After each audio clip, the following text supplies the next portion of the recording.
हे जे फोटोमध्ये दिसत आहे ते आमचे दादा अशोकरावजी भगत. त्यांचा आज आम्ही सत्कार केला आमच्या संस्थेतर्फे. तर सत्कार करण्याचं काय कारण सांगतो आहे का. दादा खूप साधे आहेत, अत्यंत प्रामाणिक. माझे बाबा ग्रामपंचायतमध्ये काम करायचे आणि दादासुद्धा ग्रामपंचायतमध्ये काम करतात. त्यामुळं कामाच्या निमित्ताने बऱ्याच वेळा माझ्याकडे आले, माझ्या घरी आले. त्यांचा स्वभाव मला माहिती आहे, खूप छान आहे. परंतु दादांना एक व्यसन होतं बरं का, दारूचं. आणि 2 वर्षापूर्वी दादांनी व्यसनाचा त्याग केला, म्हणजे दारू सोडली. आणि ही गोष्ट मला माझ्या मित्राने, अक्षय बदुकले नावाचा मित्र आहे, त्यांनी सांगितली की आपल्या गावचे अशोकरावजी भगत आहे, त्यांनी दारू सोडली म्हणे 2 वर्षापूर्वी आणि आता तर अजिबात दारूला स्पर्शसुद्धा करत नाही म्हणे. ही गोष्ट त्याने ज्यावेळेस मला सांगितली, मला खूप जास्त आनंद झाला. मी त्याला सांगितलं मग आपण दादाचा सत्कार करू म्हटलं आपल्या संस्थेतर्फे. त्यांनी होकार दिला आणि मी दादाला बोलून घेतलं घरी. मग घरी बोलवलं, त्यांच्यासोबत बोललो, चर्चा केली.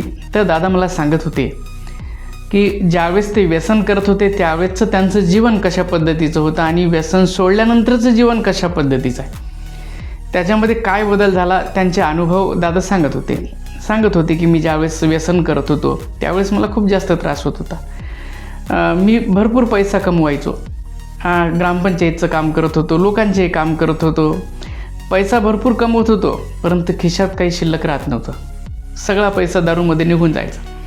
मी सकाळी उठल्याबरोबर पहिल्यांदा दारू पित होतो म्हणे, चहाच्या अगोदर दारू, बरं का, दिवसभर दारू प्यायचो. आणि असे त्यांचे अनुभव ते सांगत होते. आणि व्यसन सोडल्यानंतर आता मी पहिलेपेक्षा काम कमी करतो, परंतु काम कमी करूनही, कमाई कमी करूनही जेवढा पैसा मला मिळतो त्याच्यामध्ये सगळं व्यवस्थित पार पडत आहे म्हणे.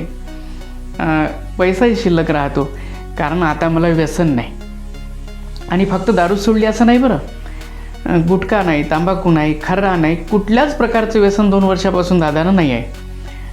आणि आणखी एक महत्त्वाची गोष्ट, हे दारू सोडण्यासाठी कुठं गेलेलं नाही बरं, कुठल्या देवाकडे गेले नाही, कोणत्या महाराजाकडे गेले नाही, कुठंच गेलेलं नाही.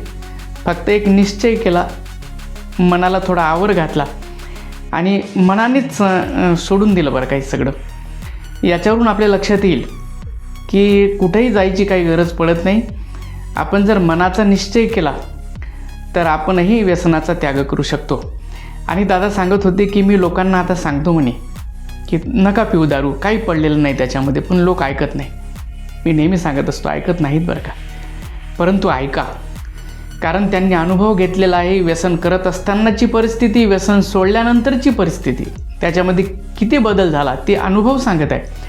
मग असे अनुभव घेतलेले लोक जर आपला अनुभव आपल्यापुढं मांडत असेल, सांगत असेल, तर आपण त्यांचं ऐकलं पाहिजे बरं का. म्हणून माझी तरुणांना विनंती आहे, नका करू बरं का हे व्यसन. कितीतरी लोकांचे संसार उद्ध्वस्त झाले, बर्बाद झाले बरं का. मी नेहमी सांगत असतो माझ्या कथा कीर्तनामध्ये की माझे मित्र माझ्यासोबत शिकलेले दारूचं व्यसन लागलं बरं का, आणि संसाराची राखरांगोळी करून टाकली, बर्बाद झालीत बरं का. स्वतःला त्रास आहे, आईवडिलांना त्रास आहे, बायको मुलांना त्रास आहे, सगळ्यांनाच त्रास आहे. आणि म्हणून का बरं करायचं आहे, तर हे लोक आपल्याला अनुभव सांगत आहे ना. म्हणून व्यसनाचा त्याग करा आणि जीवनाचं सोनं करून घ्या. ज्या पद्धतीने दादाने 2 वर्षापूर्वी व्यसनाचा त्याग केला आणि जीवनाचं सोनं करून घेतलं, मला माहिती झालं, व्यसन सोडलं, खूप आनंद झाला.